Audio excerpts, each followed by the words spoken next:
Lilo is an odd, misunderstood girl. Her relationship with Nani is strained in the first film, with the looming possibility of her being taken away, and she has difficulty relating with the other girls in her hula class, making her life miserable. One of the reasons she struggles relating with Myrtle and her gang is because Lilo has interests which set her apart. Lilo creates her own doll Scrump, likes monsters, takes pictures of tourists, loves Hula and Elvis, and diligently schedules visits to the ocean to feed her fish, Pudge, a peanut butter sandwich. And I don't think all of these activities are disconnected. I think there is a deep, underlying reason Lilo cares about all her quirky and odd hobbies. I knew it. Hello, I'm Isaac from What's So Videos, where we discuss fun topics for fun people, and today we are going to discover the reason Lilo becomes the lovable, peculiar girl we all know. To discover why Lilo enjoys her activities in Lilo and Stitch, we have to begin to understand her first. What happened in Lilo's life to make Lilo, Lilo? Through her name, we begin to identify who she is. Lilo means lost or the generous one in Hawaiian, and she superimposes these traits. Lilo is patient with Stitch through all of his antics and destruction and loves to include everyone into her family, revealing her generosity. But if Lilo actually embodies her name, that means she's also lonely. She struggles to find companionship and stability within her life. Everything seems to keep changing and getting worse for her, and she just can't find where she belongs. Lilo is so lost in the world because of the death of her parents. During a treacherous rainstorm, the couple voyaged out for a drive and died in a crash. At the age of 5, Lilo's parents were taken away from her, which we can see has emotionally scarred her. She looked up to her parents and wants to embody their best qualities, make her family proud, and live up to how she remembers them. Her mother was a fantastic hula dancer and won the May Day hula competition when she was Lilo's age, leading to Lilo to strive to accomplish this as well. Her father coined the phrase Ohana means family, and family means no one is left behind, which Lilo and Nani remember often when fighting and making critical decisions. They want to create a home like their parents did for them. Even though Lilo is strong, determined, and generous, she does definitely struggle.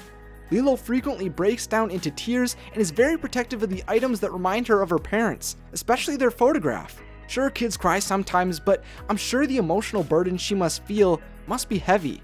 Once we have realized this little girl is someone who idolized her parents and has lost them at such a young age, her habits appear to gain purpose. If Lilo was 5 in 2002 when the movie was released, and if her parents were over the age of 40, which we can assume since Nani is a fully grown adult in Lilo and Stitch, so they must have had her at a pretty young age, then that means Lilo's parents grew up listening to Elvis. When Lilo's parents were her age, they listened and loved Elvis Presley, who was an international star by the year 1956.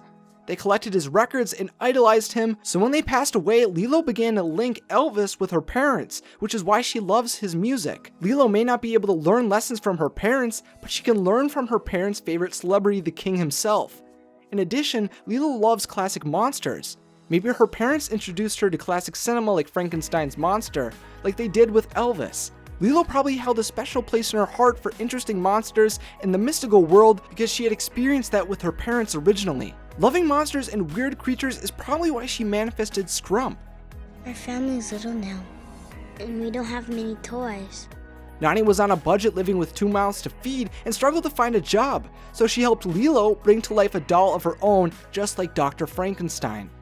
Furthermore, Lilo just doesn't want to forget people or lose them, so she captures individuals through her photography to remember them in the same way she remembers her parents. That's why she collects the photos of tourists.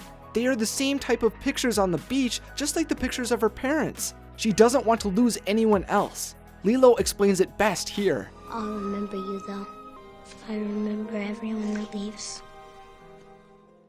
So why does Lilo feed Pudge the fish a peanut butter sandwich? It's possible she fed Pudge for fun on Tuesdays when she went to the beach with her family, but on one occasion, she forgot or didn't feed the little fish. The rain poured down on Kauai, and when her parents went for an innocent drive, they didn't come back. In the mind of a 5-year-old, Lilo came to the conclusion her parents died because of her. The fish she fed must have been able to control the weather, and when it didn't get fed, her parents suffered because of it. Lilo takes it upon herself to feed Pudge a peanut butter sandwich in an attempt to appease the fish and protect her family. Lilo is a bit of a different type of kid, but she also has a much different background. She lost her parents and as a young girl remembers them through many facets of her life. At the beginning of Lilo and Stitch, she is a sad, isolated girl, but by the end she has gained a new family. With Nani, Pleakley, Jumba, Cobra Bubbles, and Stitch looking out for her and helping her through her life, I'm sure she will continue to live up to her parents' memory and live a happy life with her Ohana. If you'd like to continue to theorize on Lilo's backstory, then I'll leave the links to her movies and the resources I used in the description of this video. So now it's time for your thoughts. Do you feel bad for Lilo, and do you think the loss of her parents subconsciously led to her partaking in all of these interesting activities? Let me know in the comments section, along with any other ideas you have for future Discovering Disney episodes. If you enjoyed this video and you'd like to see more like it, then remember to subscribe to What's Up Videos and click the bell if you'd like to be notified when I post. Thanks for watching, and have a magical day.